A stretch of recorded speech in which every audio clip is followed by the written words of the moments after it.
ഒരു നാട്ടിൽ ഷിർക്കില്ല എന്നുണ്ടെങ്കിൽ, ഷിർക്കിന്റെ അടയാളങ്ങളൊന്നും ഇല്ല എന്നുണ്ടെങ്കിൽ, ആ നാടാണ് നമ്മൾ മറ്റേത് നാടുകളെക്കാളും ഇഷ്ടപ്പെടാൻ, സ്നേഹിക്കാൻ ഏറ്റവും അർഹതപ്പെട്ട നാട്. സൗദി അറേബ്യയിലല്ലാതെ മറ്റേത് നാട്ടിലാണ് ഒരു ഷിർക്കിന്റെ അടയാളം പോലില്ല എന്ന് ഉറപ്പിച്ചു പറയാൻ പറ്റുന്ന ഏത് നാടുകളുണ്ട്? ഒരു നാടുമില്ല. സൗദി അറേബ്യയിൽ എവിടെയും കാണാൻ കഴിയും ഒരു ജാറ, ഒരു മഖബറ, ഒരു സിയാറത്ത് കേന്ദ്രം. ആളുകൾ ഏതെങ്കിലും ഒരു മരം ബറക്കത്തിന് ലക്ഷ്യമാക്കിക്കൊണ്ട് ആ മരത്തിന് ചുറ്റും കൂടുന്നുണ്ടെന്ന് അറിഞ്ഞാൽ അടുത്ത ദിവസം ആ മരം അവിടെ ഉണ്ടാവില്ല. സൗദി അറേബ്യ അടുത്ത ദിവസം ആ മരം അവിടെ ഉണ്ടാവില്ല. മരമോ കല്ലോ എന്തായിക്കോട്ടെ. പരിശുദ്ധ റമദാനില് ഇത്രയും വലിയ നുണ നമ്മൾ ആരും കേട്ടിട്ടുണ്ടാവില്ല. സൗദി അറേബ്യയിൽ സിയാറത്ത് കേന്ദ്രങ്ങളില്ല. സൗദി അറേബ്യയിൽ ബറക്കത്തെടുക്കുന്ന പരിപാടി, അഥവാ വല്ല വസ്തുവിനെയൊക്കെ ബറക്കത്തെടുക്കണമെങ്കിൽ പിന്നെ ആ വസ്തു അവിടെ ഉണ്ടാവില്ല എന്ന് മൂപ്പര് പറഞ്ഞത്. ഇത് ഈ റമദാനിലെ ഏറ്റവും നമ്പർ 1 കളവായിട്ട് തിരഞ്ഞെടുക്കേണ്ടതാണ്. കാരണം സൗദി അറേബ്യയിൽ മക്കബറുകളില്ല എന്ന് മൂപ്പര് പറഞ്ഞു. ഈ അടുത്ത് രാഹുൽ ഈശ്വർ പോയപ്പം ഒരു വീഡിയോ, രാഹുൽ ഈശ്വർ ഈ അടുത്ത് സൗദി അറേബ്യയിൽ പോയിരുന്നല്ലോ. അപ്പം അദ്ദേഹത്തിൻ്റെ ചാനലിൽ ഒരു വീഡിയോ പോസ്റ്റ് ചെയ്തിരുന്നു. ആ വീഡിയോ ഒന്ന് നമുക്ക് കണ്ടുവരാം. ഇത് ഹൗവയുടെ ടോംബാണ്. മക്ബറ ഹൗവ എന്നാണ് അറിയപ്പെടുന്നത്. ഞാൻ ഇപ്പോൾ സൗദി അറേബ്യയിലാണ്. അതായത് ആദമും ഹൗവയുമാണ് ആദിമ മനുഷ്യർ എന്നാണ് വിശ്വാസം. അതിൽ ആദത്തിൻ്റെ ഭാര്യയായ ഹൗവയുടെ ടോംബാണിത്, മക്ബറ ഹൗവ. അപ്പോൾ ടോംബ് ഓഫ് ഈവ് എന്നൊക്കെ ഇത് അറിയപ്പെടുന്നുണ്ട്. ഇത് വളരെ ശരിക്കും ഈ കൺസെപ്റ്റുമായിട്ട് ബന്ധപ്പെട്ടാണ് ജിദ്ദ എന്ന പേര് വന്നത്. ജിദ്ദ എന്ന പേര് മുത്തശ്ശി എന്നാണ് അതിൻ്റെ അർത്ഥം, അല്ലെങ്കിൽ ഗ്രാൻഡ്മ എന്നാണ് അതിനർത്ഥം. അപ്പം മുത്തശ്ശിയുമായി ബന്ധപ്പെട്ട് ഇത് വന്നതാണ്. ഇതൊന്നും ഞങ്ങൾ അകത്ത് കയറാൻ വന്നതാണ്. പക്ഷേ ഇപ്പോൾ ഇവിടെ എൻട്രിയുടെ ഒരു പ്രശ്നമുണ്ടെന്ന് തോന്നുന്നു. പിന്നീട് നോമ്പുകാലമായതുകൊണ്ടായിരിക്കണം. അപ്പോൾ എന്തായാലും മക്ബറ ഹൗവ ചരിത്രപരമായി, സാംസ്കാരികപരമായി വളരെ പ്രാധാന്യമുള്ള ഒരിടമാണ് എന്ന കാര്യത്തിൽ സംശയമില്ല. ടോംബ് ഓഫ് ഈവ് അഥവാ മക്ബറ ഹൗവ ആണ് ഇപ്പോൾ നമ്മൾ നിൽക്കുന്നത്. അപ്പം ഹൗവ ബീവിയുടെ മക്ബറയാണത്. ജിദ്ദയിലാണുള്ളത്. ജിദ്ദ എന്ന് പറയുന്നത് സൗദി അറേബ്യയിലാണല്ലോ. അപ്പം മക്ബറകളില്ല എന്ന് പറയുന്ന വഹാബിക്ക് ഒരു ചെറിയ സാമ്പിൾ ഡോസാണിത്. ഇനി അദ്ദേഹം പറഞ്ഞല്ലോ സിയാറത്ത് കേന്ദ്രങ്ങളൊന്നുമില്ല എന്ന്. സൗദി അറേബ്യയിൽ എവിടെയും കാണാൻ കഴിയും ഒരു ജാറ, ഒരു മഖബറ, ഒരു സിയാറത്ത് കേന്ദ്രം. ഏതൊരാൾക്കാണ് അറിയാത്തത്? ലോകത്തിലെ ഏറ്റവും വലിയ സിയാറത്ത് കേന്ദ്രം മുത്തുനബി സല്ലല്ലാഹു അലൈഹി വസല്ലം തങ്ങളുടെ പരിശുദ്ധമായ ഷറഫാക്കപ്പെട്ട ആ മഖബറ, അത് സൗദി അറേബ്യയിലല്ലേ? എത്ര ആളുകളാണ് അവിടെ? ലക്ഷക്കണക്കിന് ആളുകളാണ് ഓരോ ദിവസം വരുന്നത്. അപ്പോൾ ഇത് സൗദി അറേബ്യയിലല്ലേ? ഞാൻ ചോദിക്കുകയാണ്. ഇനി അവിടെ ശിർക്ക് നടക്കുന്നില്ല എന്നൊന്നും പറയണ്ട കേട്ടോ, ഇവരുടെ ഭാഷയിൽ. ആ സൗദി അറേബ്യത്തെ രണ്ടാമത്തെ ശിർക്ക് കൂടെ നമുക്ക് കണ്ടുവരാം. وآخر دعوانا الحمد لله رب العالمين. اللهم شفع فينا نبينا يا أرحم الراحمين. اللهم شفعه فينا، اللهم شفعه فينا، اللهم أكرمنا يا أكرم الأكرمين بكرمك. إن لم نكن أهلا لرحمتك فرحمتك أهل أن تصل إلينا، ولا تؤاخذنا بما فعل السفهاء منا.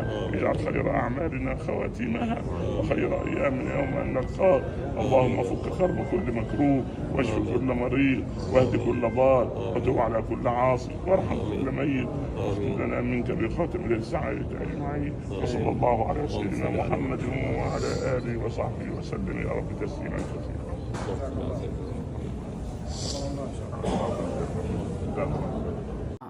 അപ്പോൾ ആളുകൾ സൗദി അറേബ്യ, അപ്പോൾ ആളുകളൊക്കെ കൂട്ടായിട്ട് മുത്തുനബി സല്ലല്ലാഹു അലൈഹി വസല്ലം തങ്ങളുടെ ചാരത്ത് വന്നിട്ട് ശിർക്ക് ചെയ്യണേ. എന്താ ചെയ്യുക? അപ്പോൾ ഇതൊക്കെ സൗദി അറേബ്യയിലാണ്. അപ്പം മൂപ്പര് പറഞ്ഞ കളവുകളൊക്കെ ഓരോന്നായിട്ട് പൊളിയാണ്. കാരണം സൗദി അറേബ്യയിൽ അങ്ങനെ സിയാറത്ത് കേന്ദ്രങ്ങളില്ല. കാരണം സിയാറത്ത് കേന്ദ്രങ്ങളില്ല എന്ന് പറയുമ്പോൾ ഇവരുടെ ഭാഷയിൽ മുത്തുനബി സല്ലല്ലാഹു അലൈഹി വസല്ലം തങ്ങളുടെ ചാരത്തേക്ക് സിയാറത്ത് ഉദ്ദേശിച്ചുകൊണ്ട് വന്നു കഴിഞ്ഞാൽ, അഥവാ സിയാറത്ത് ഉദ്ദേശിച്ചുകൊണ്ട് മദീനയിലേക്ക് വന്നിട്ടുണ്ടെങ്കിൽ അത് തെറ്റാണ്, ഹറാമാണെന്ന് പറയുന്നവരാണ് ഇവർ. ഭരണം കിട്ടിയാൽ മുത്തുനബി സല്ലല്ലാഹു അലൈഹി വസല്ലം തങ്ങളുടെ ആ പച്ച കുബ്ബ തച്ച് തകർക്കുമെന്ന് പറയുന്നവരാണ് ഇവർ. അത് ഇവരുടെ സ്വപ്നമായിരിക്കും. സൗദിയിൽ അങ്ങനത്തെ സംഭവങ്ങളൊന്നും ഇല്ലാന്ന്. അതങ്ങനെ സ്വപ്നം കണ്ട് നടക്കാന്നല്ലാണ്ട് സൗദി അറേബ്യയിലൊക്കെ ഇതൊക്കെ വളരെ സുലഭമല്ലേ? ഇനി ഇദ്ദേഹം പറഞ്ഞല്ലോ ബറക്കത്തെടുക്കുന്ന സംഭവമൊന്നും സൗദി അറേബ്യയിലില്ല. ഏതെങ്കിലും ഒരു മരം ബറക്കത്തിന് ലക്ഷ്യമാക്കിക്കൊണ്ട് ആ മരത്തിന് ചുറ്റും കൂടുന്നുണ്ടെന്ന് അറിഞ്ഞാൽ അടുത്ത ദിവസം ആ മരം അവിടെ ഉണ്ടാവില്ല.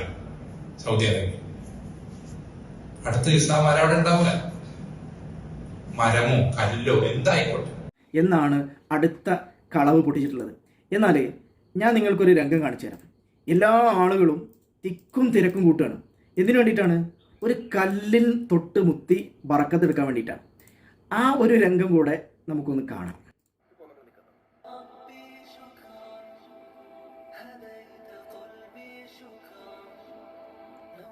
സുബ്ഹാനല്ലാഹ്. ആളുകളൊക്കെ തിക്കും തിരക്കും കൂട്ടുകയാണ്. എന്തിനാണ് ഈ തിക്കും തിരക്കും കൂട്ടുന്നത്? ആ കല്ലിലൊന്ന് തൊട്ടുമുത്താൻ, ആ കല്ലിലൊന്ന് മുത്തി ബറക്കത്തെടുക്കാൻ വേണ്ടിയിട്ടാണ്. ഇത്രയും റിസ്ക് എടുത്തുകൊണ്ട് അവിടെ നടക്കുന്നത്. ഇത് എത്ര വർഷങ്ങളായി നടക്കുന്നുണ്ട്? അല്ല, ആ വസ്തു അവിടെ ഇല്ലേ ഇപ്പോഴും? ആ കല്ലിപ്പോഴും അവിടെ ഉണ്ടല്ലോ. ഇയാൾ പറഞ്ഞ പോലെയാണെങ്കിൽ ആ കല്ല് എന്നോ അവിടെ നിന്ന് എടുത്തു മാറ്റേണ്ടതാണ്. ഇനി അടുത്ത രംഗം കാണണം. കഅബത്തുൽ മുശറഫ. ആ കഅബയെ തൊട്ടുമുത്തുന്നു, ആളുകൾ ബറക്കത്തെടുക്കുന്നു, അതിനെ ചാരി നിൽക്കുന്നു. ഇതൊക്കെയും സൗദി അറേബ്യയിലല്ലേ നടക്കുന്നത്. അപ്പൊ സൗദി അറേബ്യയിൽ ഇതൊന്നുമില്ല. സൗദി അറേബ്യയിൽ ഇങ്ങനെ ഇവർ പ്രചരിപ്പിക്കുന്ന ഷിർക്ക് അതൊന്നും സൗദി അറേബ്യയിലില്ല. അതുകൊണ്ട് സൗദി അറേബ്യയാണ് ഏറ്റവും നമുക്ക് സ്നേഹിക്കാൻ പറ്റിയെന്ന് അങ്ങനെയാണ് മുമ്പ് പറഞ്ഞു വരുന്നത്. ഈ ഒരു യുഗത്തിലും പണ്ടൊക്കെ നിങ്ങൾ പറഞ്ഞിരുന്നു എന്ത്, ലോകത്തെവിടെയുമില്ല, കേരളത്തിൽ മാത്രമേ ഈ മക്ബറകളുള്ളൂ എന്നൊക്കെ പറഞ്ഞിരുന്നു. പിന്നീട് ആളുകൾ പുറത്തൊക്കെ പോകാൻ തുടങ്ങി.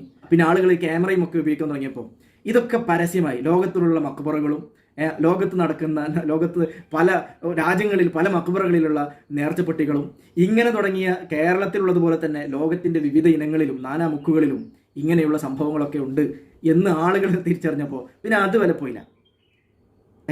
എന്നിട്ട് അതേ സംഗതി ഇപ്പോൾ ഈ ഒരു യുഗത്തിലും ഈ ഒരു ഡിജിറ്റൽ യുഗത്തിലും മൂപ്പരിത് പറ്റാൻ ശ്രമിച്ചതാണ്. പക്ഷേ സംഗതി ചീറ്റിപ്പോയിട്ടുണ്ട്. ആളുകൾ ഇതൊന്നും വില വെക്കൂല. പഴയ കാര്യങ്ങൾ അതൊക്കെ പഴയതാണ്. പുതിയത് എന്തെങ്കിലും ഉണ്ടെങ്കിൽ അതൊക്കെ വല്ലതും നോക്കുക എന്നല്ലാണ്ട് ഇപ്പോൾ ഇതൊന്നും വില പോകുന്നില്ല എന്ന കാര്യം നിങ്ങൾ മനസ്സിലാക്കണം. പക്ഷേ മൂപ്പര് ഇത് പറഞ്ഞു വരുന്നത് എന്തിനാന്ന് വെച്ചാൽ, അതായത് സൗദി അറേബ്യ ഇത്രയും അധികം നമ്മൾ സ്നേഹിക്കണം എന്ന് പറഞ്ഞു വന്നത് എന്തിനാന്ന് വെച്ചാൽ, ഈ അടുത്ത് ഇറാനിലെ മേധാവി മരണപ്പെട്ടപ്പോൾ അദ്ദേഹം ഒരു ഷിയ വിശ്വാസിയാണല്ലോ.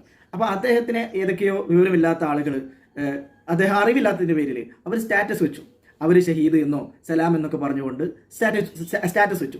എന്നാൽ അതൊക്കെയും സുന്നികൾ ചെയ്ത ആഹ്വാനം പോലെ, അല്ലെങ്കിൽ സുന്നി ഉസ്താദുമാർ ആഹ്വാനം നടത്തിയിട്ടുണ്ട്, അങ്ങനെ ഷഹീദായിട്ട് പ്രഖ്യാപിച്ച പോലെയൊക്കെയാണ് മൂപ്പര് അവതരിപ്പിക്കുന്നത്. അപ്പോൾ അതൊക്കെ പറയണം. അതിനിടയിലുള്ള ഒരു പുട്ടുകച്ചവടമാണ്, ഓണത്തിനുള്ള ഇടയിലുള്ള ഒരു പുട്ടുകച്ചവടമാണ് ഈ നടത്തിയത്. അതേതായിരുന്നാലും പാടിയിട്ടുണ്ട്. അപ്പോൾ ഇനി പുതിയത് എന്തെങ്കിലും ഉണ്ടെങ്കിൽ നമുക്ക് നോക്കാം. ഇതൊക്കെ പഴയ ചീറ്റിപ്പോയ പടക്കങ്ങളാണ് എന്ന് മാത്രം ഇദ്ദേഹത്തെ ഓർമ്മപ്പെടുത്തുന്നു. അല്ലാഹു സുബ്ഹാനഹു വ തആല നമ്മുടെ ഈമാൻ സലാമത്താക്കി തരുമാറാകട്ടെ.